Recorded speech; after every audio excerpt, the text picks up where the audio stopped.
구약성경 예레미야 6장 12절에서 15장 말씀입니다. 구약성경 예레미야 6장 12절에서 15장 말씀입니다. 함께 교독하시겠습니다. 내가 그 땅 주민에게 내 손을 펼 것인즉 그들이 집과 밭과 아내가 타인의 소유로 이전되리라. 여호와의 말씀이니라.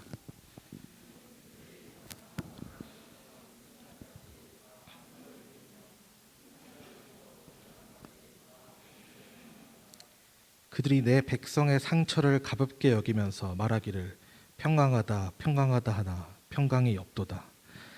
그들이 가증한 일을 행할 때에 부끄러워하였느냐 아니라 조금도 부끄러워지 아니하였을 뿐 얼굴도 붉어지지 않았느니라. 그러므로 그들이 엎드러지는 자와 함께 엎드러질 것이라. 내가 그들을 벌하리니 그때 그들이 거꾸러지리라. 여호와의 말씀입니다. 아멘.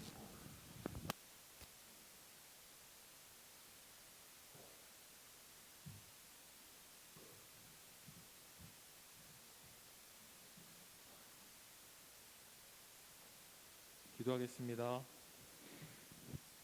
사랑이 많으신 아버지 하나님 감사합니다.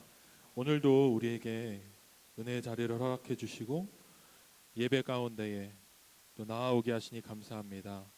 온전히 아버지를 바라고 온전히 아버지의 말씀을 경청할 수 있는 그러한 마음을 우리에게 허락하여 주시옵소서. 성령께서 이 자리 가운데 함께하여 주실 줄 믿습니다. 예수님 이름으로 기도합니다. 아멘.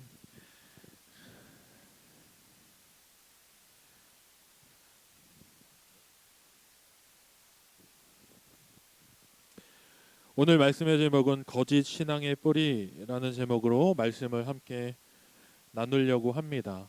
그 전에 여러분들에게 한번 물어보고 싶은 게 있습니다.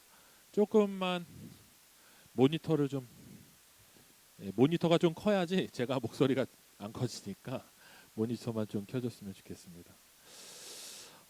여러분 뉴스 보셨습니까? 여러분 뉴스 보십니까? 뉴스 보시죠? 예. 그럼 여러분 한 주 동안에 여러분들이 뉴스를 통해 접한 기사 중에 가장 황망하다, 너무 황당하고 안타깝고 정말 그런 기사 어떤 기사가 떠오르십니까? 저는 지난 한 주 동안 기사를 보면서 이런 기사를 보고서 굉장히 마음이 아팠습니다. 코로나 기간에 이틀 동안에 소상공인 20명이 스스로 생을 마감한 거예요. 스스로 20명이. 그래서 제가 그 기사를 보고서 처음에는 가짜 뉴스인가? 여론몰인가? 다시 찾아봤습니다. 그런데 가짜 뉴스가 아니었어요. 코로나 기간 중 소상공인들 중에서 너무 괴롭고 힘들어갖고 스스로 생을 마감하신 분들이 이틀 동안 20명이었던 거예요. 이틀 동안. 그런데 저는 그 상황 가운데서 너무 잠잠한 어떤 여론과 기사와 우리 대중들과 사람들의 분위기, 심지어는 이런 일이 있었는지조차도 모르고 있는 사람들이 너무도 많다는 걸 보면서 뭔가 좀 이상하다. 이런 사건이 터지면은 들고 일어나야 되는데 우리 민족성이 그렇지 않습니까?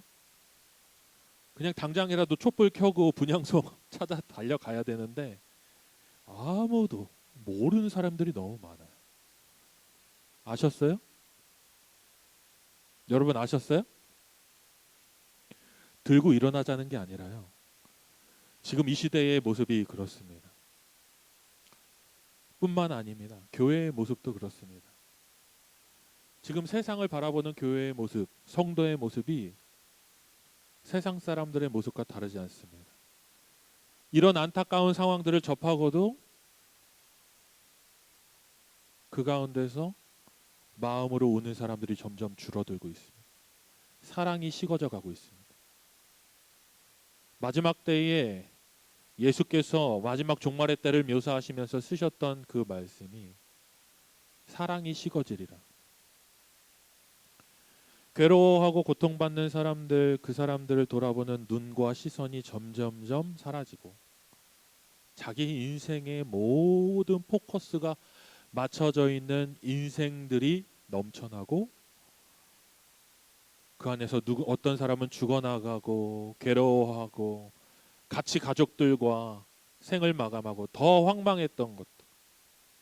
어떤 젊은 소상공인이 또 스스로 생을 마감하면서 자신의 재산들, 남아있는 그나마 재산들과 전세를 다 빼서 직원들 월급을 주고 다음날 생을 마무리한 이 기사를 또 봤어요.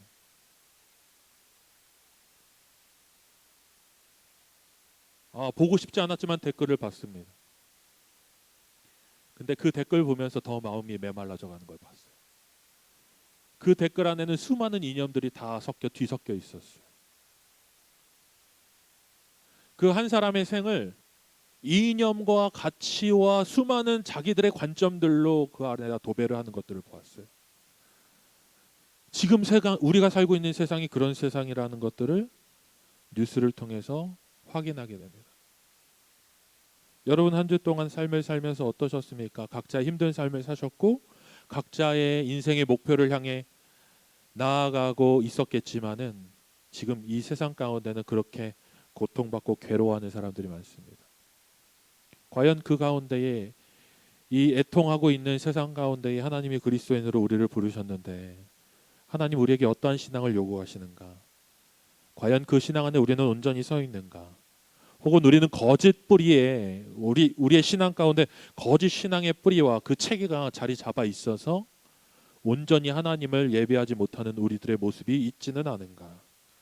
지난 한 달 동안, 지난 2주 동안 그 얘기를 우리가 말씀을 통해 계속해서 나누었습니다. 외식, 왜곡, 혼합 이러한 것들에 대해서 우리 신앙에 자리 잡고 있는 이러한 것들에 대해서 지속적으로 우리가 말씀 가운데 2번이나 이야기 나눴습니다. 오늘은 정리하는 시간이라고 보시면 됩니다. 여러분 번영신학이라는 얘기 들어보신 적 있습니까? 번영신학? 번영신학 들어보셨나요? 번영신학은 우리의 신앙이, 우리의 믿음이 하늘에서 내려오는 축복이 우리의 삶의 물질적, 재정적인 그런 풍요와 긴밀하게 연결되어 있다라는 신학적인 성서 해석을 가지고 있어요. 하나님은 하나님 백성이 풍요롭고 부자이고 권력을 쥐고 영향력을 행사하고 머리가 될지언정 꼬리가 되지 않는 그러한 이 땅 가운데서 풍요를 우리에게 주시는 분이라는 그러한 신학적인 해석이 굉장히 강력하게 적용되어 있는 말씀이 선포되어지는 그런 신학입니다. 그런데 이 신학이요 우리 안에 아주 강력하게 자리 잡고 있는데 그 원인은 무엇인가?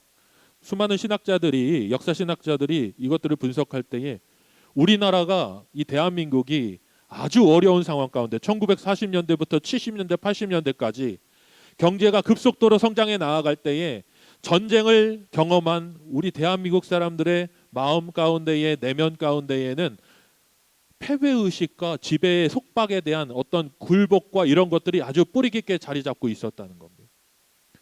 그 안에서 전쟁의 폐허 가운데서 번영, 풍요, 성공 이런 것들을 모든 그 전쟁의 참상을 경험한 사람들에게 그것들을 제시할 수 있는 가치가 없어진 거예요. 이념 싸움에서 자본주의와 공산주의 이 다툼 가운데에 사람들은 상처받고 가족을 잃고 완전히 처참하게 무너졌잖아요.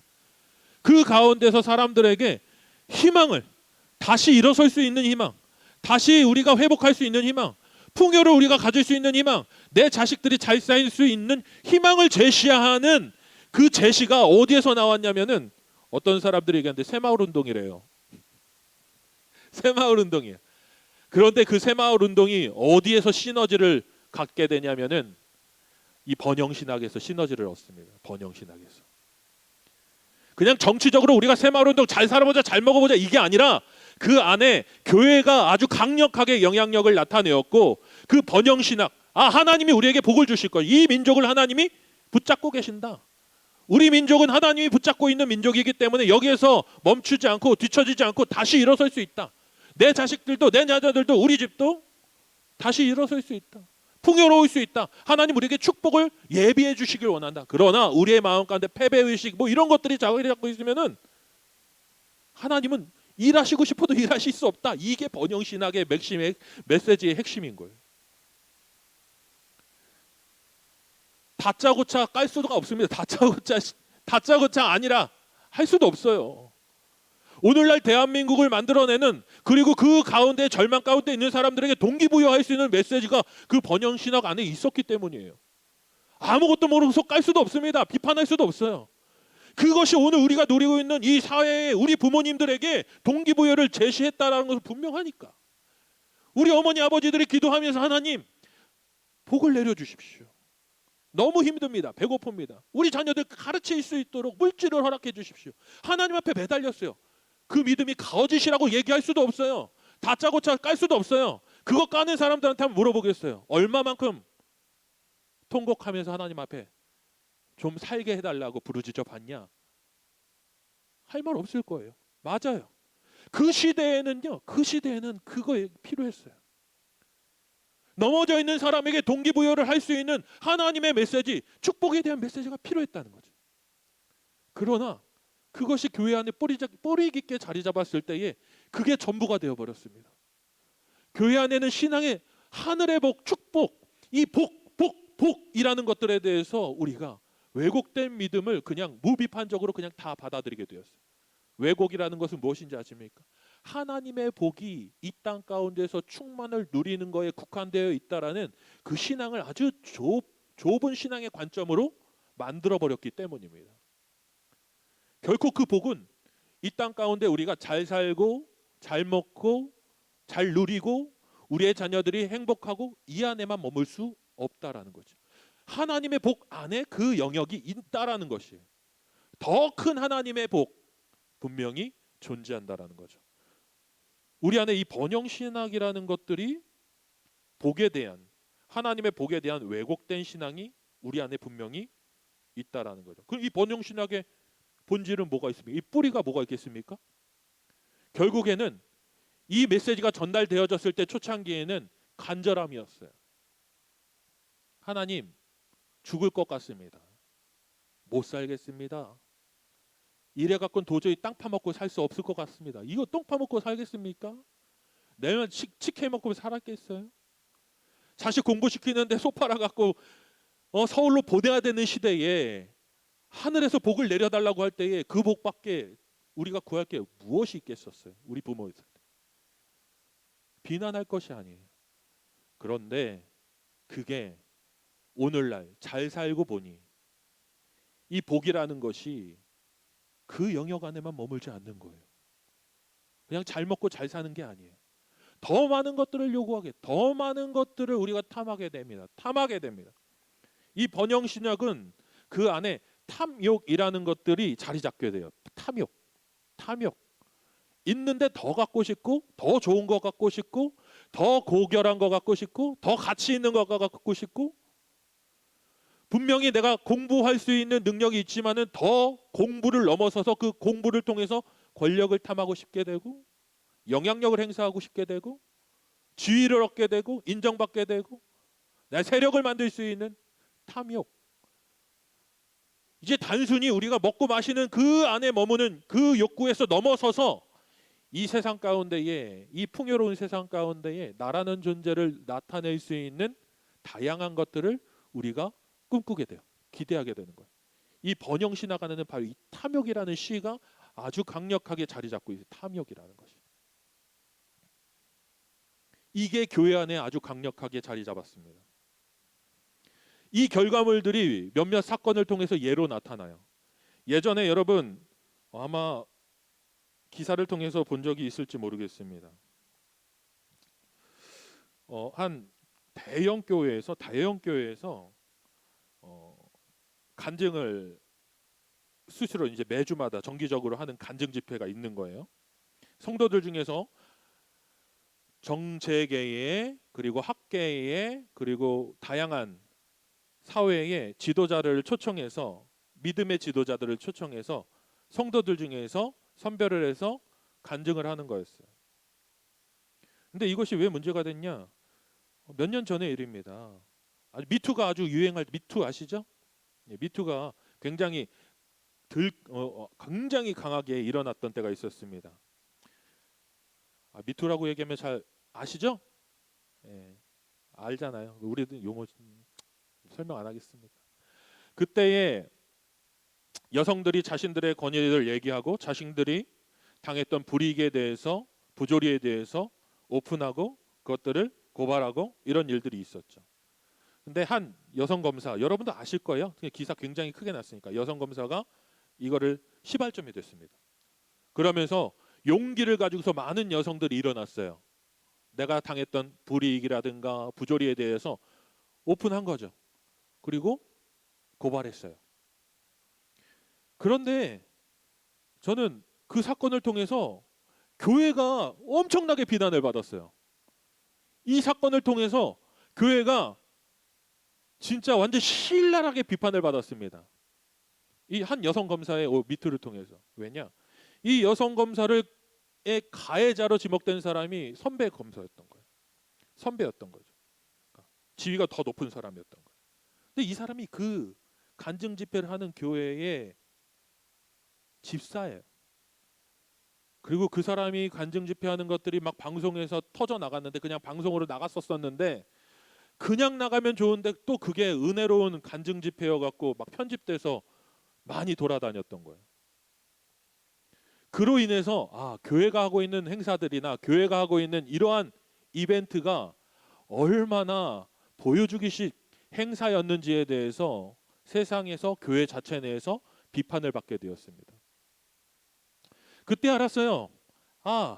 교회가 이러한 일들을 하는 목적이 있는데 은혜를 나누는 목적, 그래 믿음을 나누는 목적, 하나님을 체험한 것들을 함께 공유하는 목적, 교회 안에 분명히 좋은 일이지만 간증이 좋은 일이지만 결국 그 대상을 선별할 때에 그 한 사람 한 사람 한 사람의 본질적인 성도됨과 깨어있음과 거듭남과 성화됨과 이런 것들이 온전히 이루어지지 않은 상태에서 보여주기식 행사들, 보여주기식 양육들, 보여주기식 행사 이런 것들이 교회 안에 너무 팽배하게 자리 잡고 있는 거였다는 거예요. 그리고 이것들을 하기 위해서 초대형 교회들 안에서 정재계의 유명한 사람들은 자발적으로 성경 공부에 참여하고 봉사 참여하는 것들을 비난받게 됩니다.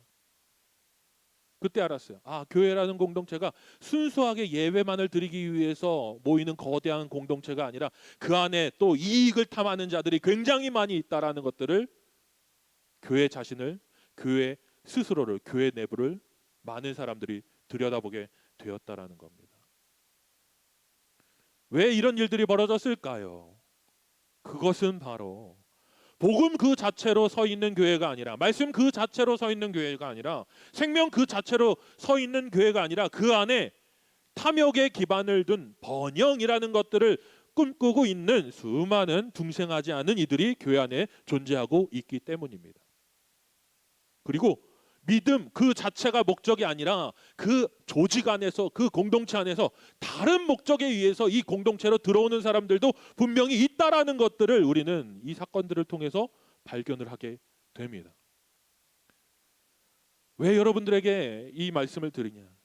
여러분, 우리들의 신앙은요, 수많은 것들로부터 공격받고 있습니다. 그리고 우리들의 신앙은 이미 수많은 복음 이외의 것들이 첨가되어 있을지도 모릅니다. 제가 목사이기 때문에 여러분 하나님의 말씀을 같이 나누지만 이 안에서도 여러분들은 끊임없이 의심해야 돼요. 복음 안에 있는가? 복음 그 자체에 있는가? 우리가 그것들을 경각심을 갖고 순수한 복음으로 나아갈 수 있는 말씀인가? 그리고 그것들을 믿음으로 받아들일 때에 하나님 앞에 아주 진지하게 물어봐야 됩니다. 주님, 저것을 아멘으로 받길 원합니다. 할 때에 주님께 마음을 구하고 내 지성이 깨어 있을 수 있도록 구하십시오. 왜냐? 이미 많은 교회 안에 선포되어 있는 말씀 가운데는 저도 그랬었고 복음 이외의 것들을 첨가되어 있는 요소들이 분명히 있을 수 있다라는 것, 그걸 부정할 수 없다라는 것. 우리 안에는 분명히 탐욕이 존재합니다. 교회 안에는 분명히 탐욕이 존재하고 번영이라는 것들을, 번영 신학이라는 것들을 우리는 비판하지 않고 이미 받아들였을지도 모른다는 겁니다. 첫째예요.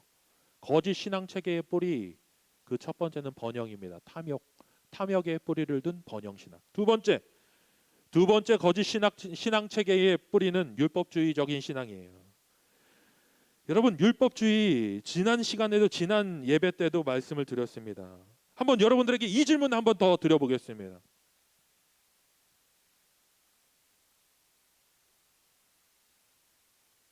율법 완전해요? 율법이 완전할까요? 아닌 것 같아요? 율법이 완전한가요? 아닌 것 같아요? 아닌 것 같아요? 괜찮아요. 네. 민혁 형제, 물 마시지 말고. 율법 완전한 것 같아요? 율법이 완전한 것 같아요? 율법은 완전한. 민혁 형제는 완전할 것 같다 그러고 여기 우리 두 자매는 아닌 것 같다고 얘기했습니다. 또 물어보고 싶네. 화상 형제, 율법이 완전할까요? 그런 것 같아요. 2대2 남녀로 갈렸어요. 여러분, 예수님께서는 율법은 선하다고 말씀하셨습니다. 예수님께서는 율법이 선하다고 말씀하셨습니다. 왜냐? 율법의 목적이 분명하기 때문이죠.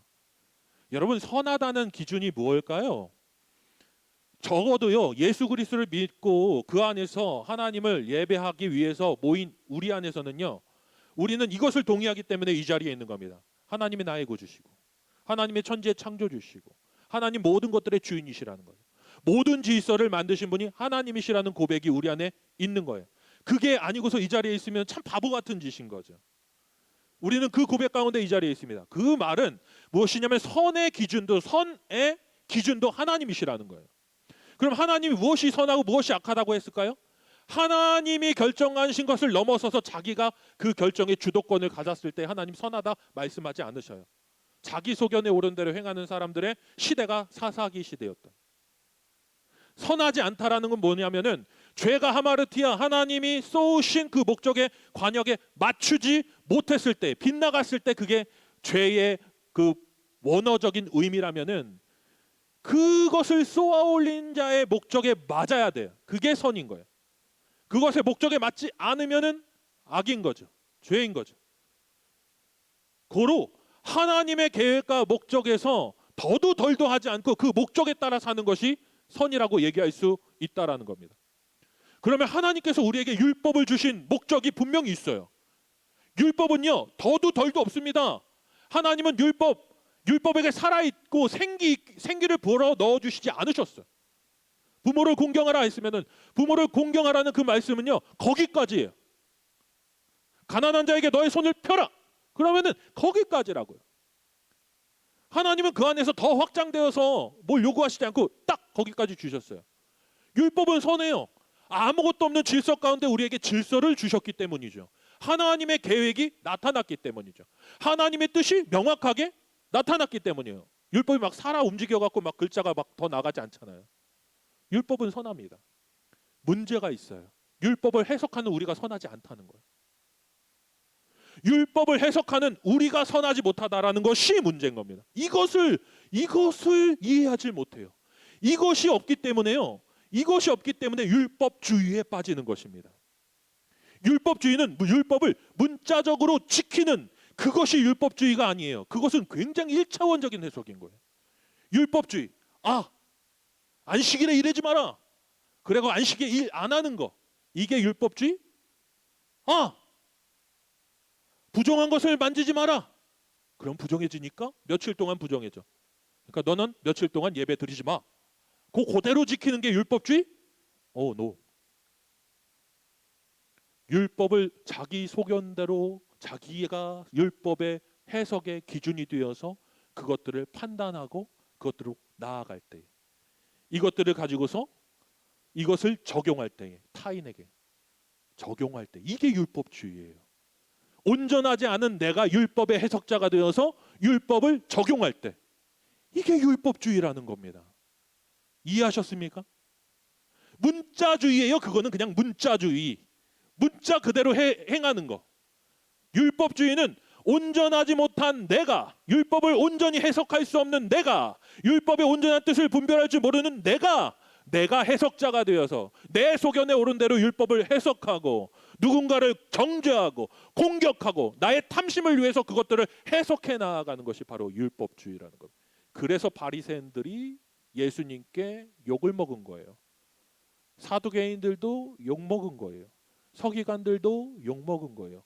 자기들의 배경과 자기들의 세력과 자기들의 이익을 위해서, 자기들의 가치관을 위해서 율법을 해석한 바리새인, 서기관, 사두개인들이 같이 예수님께 욕 먹는 이유가 거기 있다라는 거예요. 우리 안에는 바리새인처럼 믿음 생활하는 사람 있어요. 우리 안에는 사두개인처럼 믿음 생활하는 사람 있어요. 서기관처럼 말씀 전하는 목사도 있습니다. 그러나 그 말씀이 자기 소견에 옳은 대로 해석되어져서 누군가에게 나아갈 때에는요, 결과가 하나예요. 상처예요. 영혼이 죽어요. 영혼이 정죄당해요. 이게 바로 율법주의입니다. 왜 그런데 오늘날 우리가 살고 있는 이 시대의 신앙 가운데 이 율법주의가 우리가 왜 이 율법주의를 걱정해야 되냐? 어느 때보다 성도들의 지식이, 성도들의 관점이 깨어있고 열려있어요.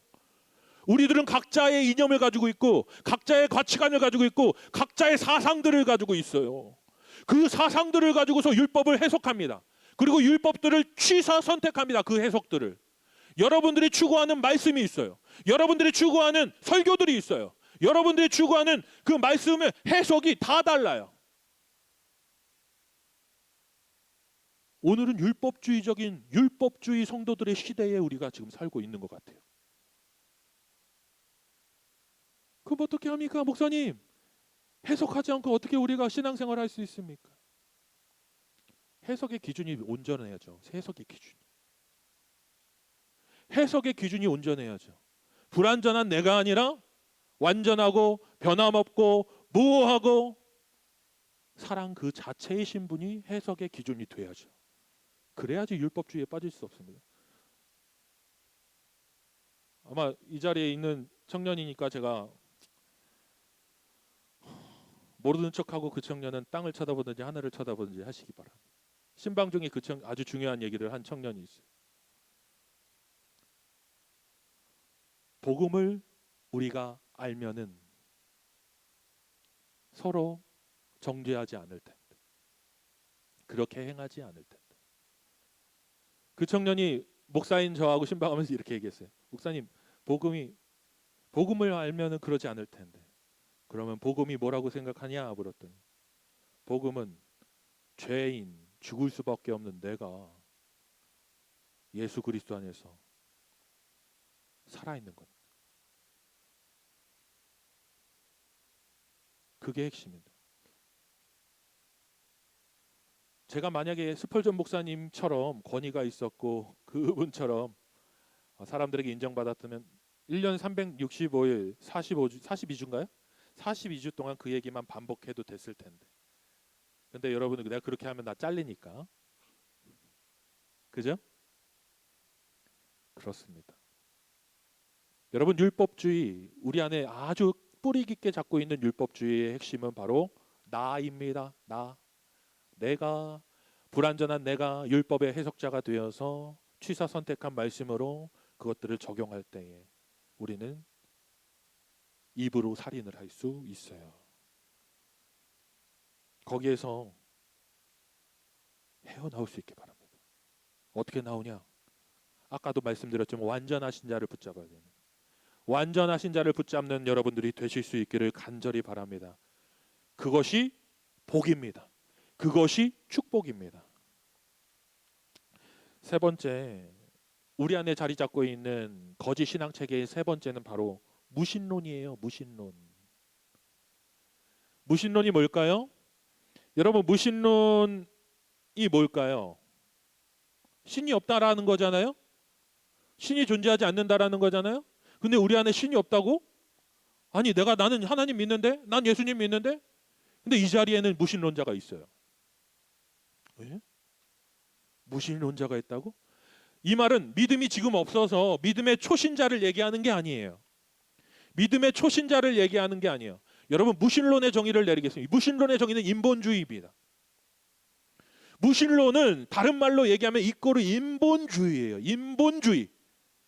우리의 가능성에 대한 무한 신뢰, 우리의 가능성에 대한 확신, 이게 바로 무신론입니다. 무신론에 뿌리 깊은 기반을 둔 신앙인들이 교회 안에 굉장히 많다라는 거죠. 근데 이거 누가 만들었냐? 무신론자 신학자들이 만든 거예요. 그럼 무신론자 신학자들의 신학이 교회 안에 들어오도록 만든 원인이, 그 루트가 누구냐? 무신론 목사이죠. 인본주의자죠.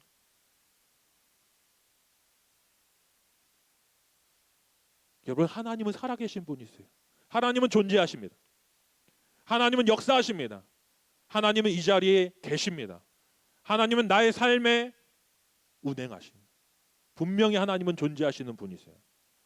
근데 무신론자의 설교는요, 무신론자의 말씀은 분명한 특징이 있어요. 우리의 가능성에 대한 포커스를 아주 강조한다라는 거예요. 당신의 가능성, 당신이 할 수 있는 것들, 당신이 노력할 수 있는 것, 노력해야 되는 것들에 대한 포커스가 굉장히 강조된 거예요. 여러분, 영국의 무신론 교회들이 굉장히 들끓고 있다는 거 아십니까? 영국에서부터 무신론자들의 교회들이 생겨나고 있습니다. 무신론자들의 교회. 그리고 이게 이제 대륙을 넘어서 미 대륙까지, 북미까지 넘어갔어요. 제가 이거 신학교 다닐 때 영상을 봤을 때 굉장히 큰 충격이었는데, 우리 예배랑 똑같아. 우리 예배랑 똑같아. 여러분들 유튜브 좋아하니까 유튜브로 무신론 교회, 무신론자 교회 한번 쳐보세요. 나올지도 몰라. 검색은 안 해봤으니까 책임은 못 지고. 근데 분명히 미국에서도 무신론 교회들이 들끓고 있어요.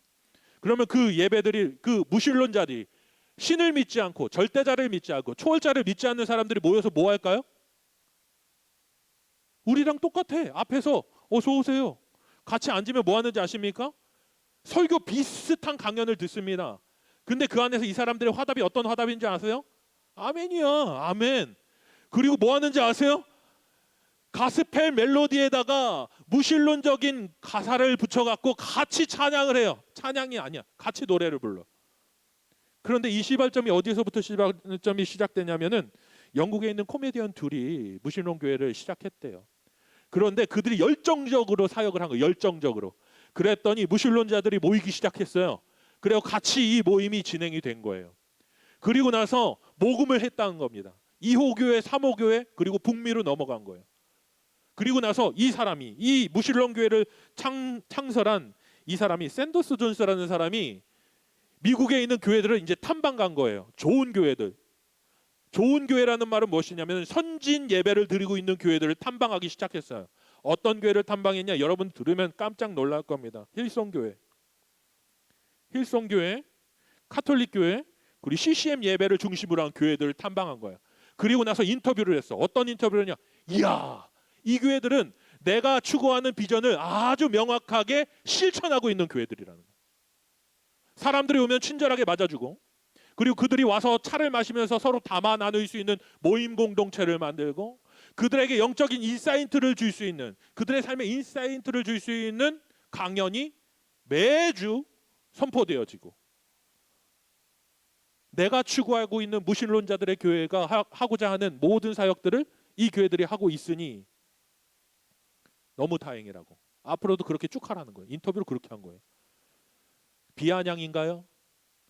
아니면 신랄한 비판일까요? 그는 그 안에 역사하는 하나님의 역사는 결코 한마디도 언급하지 않았어요.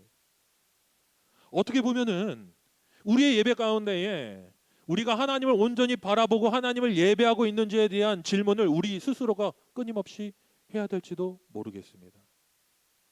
그들이 왔을 때에, 만약 저 문을 들어와서 우리의 예배를 봤을 때에 우리의 예배 가운데에 굿, 얼마나 자존심 상합니까? 얼마나 열받는 일입니까? 그 외에도 범신론, 그리고 혼합주의, 수많은 요소들이 우리의 예배 가운데, 우리의 신앙 가운데 아주 뿌리 깊게 자리 잡고 있는 것들을 보게 됩니다. 여러분, 세 가지: 율법주의, 무신론, 인본주의, 그리고 번영주의, 탐욕.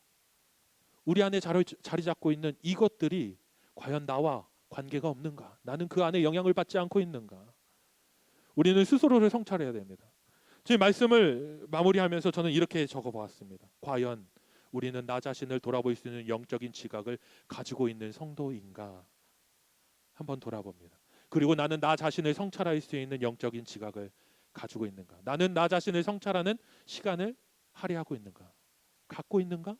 얼마나 자주? 그런데 안타깝다. 한국 교회 안에는 자신을 성찰할 수 있는 성도들이 극히 드문 것 같다.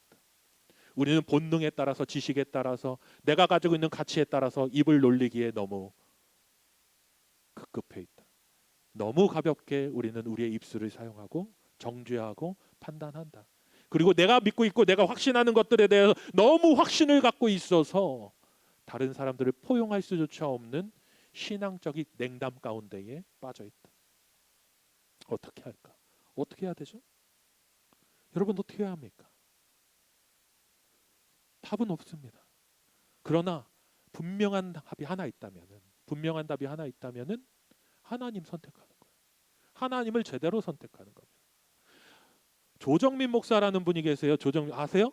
아시는 분은 아실 거예요. 이분이 아주 탁월한 말씀 하나를 전했어요. 예수님에게 찾아온 한 관원의 이야기입니다. 예수님에게 찾아온 한 관원의 이야기를 들려드리고 말씀을 마무리할게요. 예수님에게 한 관원이 찾아왔어요. 그런데 다른 복음서, 세 복음서에 마태, 마가, 누가에 다 나오는 이야기예요. 그런데 누가복음에서는 이 사람을 관원이라고 얘기해요. 관원이라는 건 뭐죠? 공무원이잖아요. 세속적으로도 지위를 가지고 있다라는 거예요. 근데 성경에서는 이 사람이 부자래요. 그죠? 기억하시죠? 부자입니다. 이 사람은 돈도 많이 가지고 있어요. 그런데 이 사람이 돈도 많고 관원의 명예도 있는 데다가 성품도 믿음이 좋아요. 또 율법을 다 지켜 행했어요. 우리 자매도 이런 형제하고 아멘하는 사람이 없네요. 만나기를 간절히 축복합니다. 아니면은 그래도 축복합니다. 그런데 이 형제가 와갖고 예수님에게 이렇게 물어보는 거예요. 예수님, 어떻게 해야지 영생을 얻을 수 있습니까? 이렇게 질문을 했습니다. 이 청년이. 어떻게 해야지 영생을 얻을 수 있습니까? 이렇게 얘기했어요. 그러니까 예수님을 부를 때에 이 청년이 이렇게, 선한 선생님이요, 어떻게 하여야지 영생을 얻을 수 있겠습니까? 이렇게 물어보니까 예수님이 이렇게 대답하셨어요. 어찌해서 나에게 선하다고 얘기하느냐? 선하신 분은 하나님 한 분 외에 없다. 그러면서 그 말씀을 이렇게 얘기하십니다. 네가 영생을 얻고자 하는 데에 그러면은 말씀에서, 율법에서 얘기한 대로 부모 공경하고 가난한 자 도와주고 율법대로 실천하면은 된다. 가서 그렇게 행해라. 이렇게 얘기하니까 이 관원이 이렇게 얘기해요. 예수님, 어렸을 때부터 저는 이것들을 다 지켜 행했습니다. 11조도 내고 율법도 다 지켰습니다. 가난한 자도 돕고 그렇게 부모도 공경하고 율법에 있는 조문들을 나의 삶에서 지키기 위해서 노력했습니다. 이렇게 얘기했어요. 그랬더니 예수님이 어떤 성경에서는 굉장히 그 청년을 귀하게 여기셨다라고 얘기하는데, 예수님이 이렇게 얘기해요. 그 청년에게 뭔가 더 기대할 것이 있다라는 판단을 예수님이 하셨겠죠. 그리고 나서 이렇게 얘기합니다. 그럼 너가 가지고 있는 것을 다 팔아서 가난한 자에게 주고 나를 따라오너라. 이렇게 얘기했어요. 나를 따라오너라. 이렇게 얘기하니까 이 청년이 어떤 성경에서는 심히 괴로워해갖고 떠났다고 얘기해요. 그리고 나서 예수님이 제자들에게 그 사건을 가지고서 얘기합니다. 천국은 부자는 들어가기가 너무 힘들어. 낙타가 바늘귀에 들어가는 것보다 더 힘들다. 이 얘기를 하면서 제자들에게 그 말씀을 전해요. 또 그랬더니 예수님이 또 바보 같아요. 그 당시에 여러분 잘 들으시면 제자들을 그렇게 똑똑하게 얘기하지 않습니다. 예수님, 우리 다 버리고 예수님 쫓아왔는데요. 이렇게 또 예수님에게 우리 뭐 얻을까요? 그러니까 복음서마다 또 다른데 또 거기에서 예수님이 하늘의 복을 얘기하셔요. 근데 이 청년의 얘기를 한번 해보자고요. 이 청년이 부자가 된 이유가 뭐냐라고 얘기했는데 이 조목사님이 이렇게 얘기하더라고요. 그 청년은 자기가 좋은 것을 선택한 사람이다. 일평생 자기가 좋은 것을 선택한 그 사람이라고. 자기가 여러분 관원이 되려면은요 어떻게 해야 되잖아요. 공무원 준비하는 친구들, 공무원 준비하기 위해서 어떻게 해야 되죠? 공무원 되기 위해서 시험 본 거잖아요. 간원이 되기 위해서 이 사람이 간원을 세습한 것이 아니에요. 간원이 되기 위해서 그 사람은 간원이 되기 위해서 노력했고 간원을 쟁취했습니다. 이 사람이 부자가 된 건 부모 때문에 부자가 될 수도 있죠. 근데 그 사람은 부자가 되기 위해서 물질을 택한 거예요. 이 사람은 율법을 어려서부터 지켰습니다. 왜요? 율법으로부터 인정받고 있는 그런 소양을 가지고 있는 사람이 되기 위해서 자신의 인생을 택한 거죠.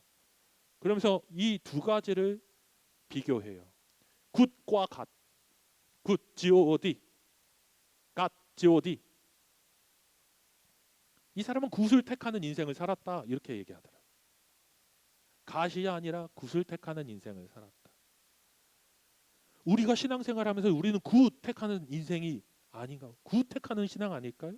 굿일 수도 있죠. 그러나 우리가 진정 참된 신앙, 거짓 신앙이 아니라 진실된 신앙, 본질된 신앙, 그 신앙을 붙잡길 원한다면 우리는 굿이 아니라 갓을 택하는 신앙을 살아야 된다라는 메시지를 조 목사님이 하셨습니다. 내 메시지가 아니에요. 조 목사님 출처는 분명히 하죠. 조 목사님이 하셨습니다. 조 목사님 찾아보셔도 됩니다. 그러나 이거는 꼭 나눠야 될 메시지이기 때문에 여러분과 함께 나눕니다. 오늘날 우리의 믿음이, 우리의 신앙이 수많은 것들이 오염되어 있습니다. 근데 그 오염의 근원엔 탐욕이 있습니다. 탐심이 있습니다. 그 탐심은 우리에게 이렇게 얘기해요. 좋은 것을 택해라. 네가 생각하는 것, 네가 가지고 있는 지식, 네가 추구하는 관념과 네가 추구하는 이상에 맞는 신앙적인 율법적 해석을 택해서 그 안에서 살아라. 그러나 우리 주님 얘기하십니다. 선한 분을 택해라. 하나님만 선하다. 하나님만 기준이다. 갓을 택할 것이냐, 굿을 택할 것이냐. 결론 메시지를 전합니다. 여러분 굿 아니라 갓을 택하는 여러분들이 되기를 축복합니다. 그 복이 우리에게 있기를, 여러분에게, 저에게, 영상 통해 예배드리는 여러분에게 있기를 원합니다. 기도하겠습니다. 같이 기도하겠습니다. 찬양